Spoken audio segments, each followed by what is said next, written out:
ഇന്ന് പുറത്തു വന്ന ഏറ്റവും പുതിയ IPL ന്യൂസാണ് നമ്മൾ ഇന്നത്തെ വീഡിയോയിൽ നോക്കുന്നത്. അപ്പോൾ ഈ IPL നിങ്ങൾ സപ്പോർട്ട് ചെയ്യുന്ന ടീം ഏതാണെങ്കിൽ താഴെ ഒന്ന് കമൻറ്റ് ചെയ്യുക. ആദ്യത്തെ ഒരു അപ്ഡേറ്റ് IPL-ന്റെ നടത്തിപ്പുമായി ബന്ധപ്പെട്ടതാണ്. ഇപ്രാവശ്യം IPL ഇന്ത്യയിലല്ല നടക്കുന്നത്. കാരണം IPL നടക്കുന്ന സമയത്താണ് ഇന്ത്യയിൽ ഇലക്ഷൻ. അതുകൊണ്ട് ഇപ്പോൾ BCCI IPL ഇന്ത്യക്ക് പുറത്ത് നടത്താനാണ് ആലോചിക്കുന്നത്. ഇപ്രാവശ്യം IPL ശ്രീലങ്കയിൽ നടത്തുമെന്ന റിപ്പോർട്ടാണ് പുറത്തു വരുന്നത്.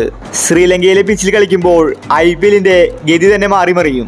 ഇന്ത്യയിലാണെങ്കിൽ IPL ആവേശകരമായിരിക്കും. കൂടുതലും ഇപ്രാവശ്യത്തെ IPL ഇന്ത്യക്ക് പുറത്ത് പോകുമെന്നാണ് റിപ്പോർട്ട്. ശ്രീലങ്ക, ദുബായ്, ദക്ഷിണാഫ്രിക്ക ഇതാണിപ്പോൾ BCCIയുടെ പരിഗണനയിലുള്ള രാജ്യങ്ങൾ. അടുത്തൊരു അപ്ഡേറ്റ് മുംബൈ ഇന്ത്യൻസുമായി ബന്ധപ്പെട്ടതാണ്. മുംബൈ ടീം രോഹിത് ശർമ്മയെ ക്യാപ്റ്റൻസിയിൽ നിന്ന് മാറ്റിയിട്ടുണ്ടായിരുന്നു. പാണ്ഡ്യയാണ് IPL 2024 മുംബൈയുടെ ക്യാപ്റ്റൻ. എന്നാൽ ഇപ്പോൾ മുംബൈക്ക് അടുത്തൊരു പണി കിട്ടിയിരിക്കുകയാണ്. പാണ്ഡ്യ ഇപ്രാവശ്യം കളിച്ചേക്കില്ലെന്ന റിപ്പോർട്ടാണ് പുറത്തു വരുന്നത്. മുംബൈ ഇന്ത്യൻസ് പുതിയൊരു ക്യാപ്റ്റനെ പ്രഖ്യാപിക്കാൻ ഒരുങ്ങുകയാണ്. അത് മറ്റാരുമല്ല, ജസ്പ്രീത് ബുംറയാണ്. രോഹിത് ശർമ്മയെ ക്യാപ്റ്റൻസിയിൽ നിന്ന് ഒഴിവാക്കിയതുകൊണ്ട് രോഹിത് ശർമ്മ ഇനി ക്യാപ്റ്റൻ ആവില്ലെന്നാണ് അറിയിച്ചിരിക്കുന്നത്. പാണ്ഡ്യയുടെ അഭാവത്തിൽ ഇനി ജസ്പ്രീത് ബുംറയായിരിക്കും മുംബൈ ഇന്ത്യൻസിൻ്റെ ക്യാപ്റ്റൻ. ഒരുപക്ഷെ പാണ്ഡ്യ കളിച്ചില്ലെങ്കിൽ IPL 2024 ബുംറയായിരിക്കും മുംബൈയുടെ ക്യാപ്റ്റൻ. അടുത്തൊരു അപ്ഡേറ്റ് സഞ്ജു സാംസണുമായി ബന്ധപ്പെട്ടതാണ്.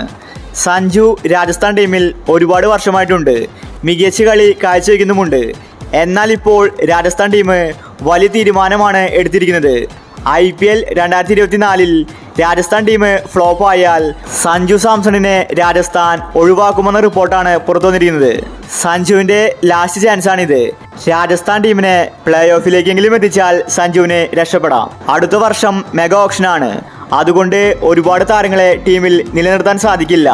സഞ്ജുവിനെ രാജസ്ഥാൻ ഒഴിവാക്കുമെന്ന റിപ്പോർട്ടാണ് പുറത്തു വരുന്നത്. IPL 2024 രാജസ്ഥാൻ ഫ്ലോപ്പായാൽ സഞ്ജു പുറത്താണ്. അപ്പോൾ ഇത്തരം IPL ന്യൂസിന് വേണ്ടി ചാനൽ മറക്കാതെ സബ്സ്ക്രൈബ് ചെയ്യൂ.